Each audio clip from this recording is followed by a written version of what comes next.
রোশনা আক্তার আপনি লিখেছেন,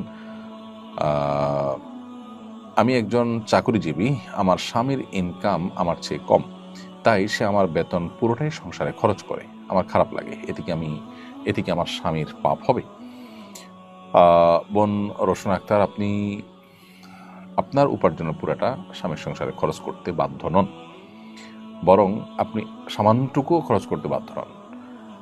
আপনার স্বামীর ইনকাম আপনার চেয়ে কম দেখে আপনার ভেতরে পুরোটা সংসারে খরচ করার অধিকার তার নাই। আপনি বিনয়ের সাথে তাকে বোঝাতে পারেন, আমাদের এই ভিডিও ক্লিপ তাকে শোনাতে পারেন, কিংবা অন্য কোনো আলেমের শরণাপন্ন হয়ে তাকে বোঝাতে পারেন। নিজে সরাসরি বললে অসুবিধা মনে করলে অন্য কাউকে দিয়ে তাকে বলতে পারেন, এবং আপনি বিনয়ের সাথে তাকে বাধা দিতে পারেন, অথবা আপনি কিছু টাকা রেখে দিতে পারেন যে আমি কিছু টাকা রাখছি, সব খরচ করতে চাচ্ছি না, এটা বলা আপনার রাইট আছে।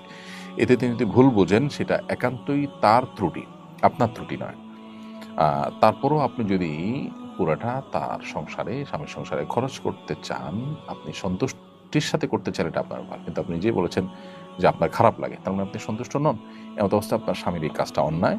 আপনি খোলামেলা তাকে বলে আপনার যতটুকু প্রয়োজন আপনি রাখা, বা যতটুকু আপনি স্বামীকে দিতে চাচ্ছেন, যতটুকু দেওয়া, এই ডিসিশনটা আপনাকে নেওয়া উচিত স্বামীকে বলে।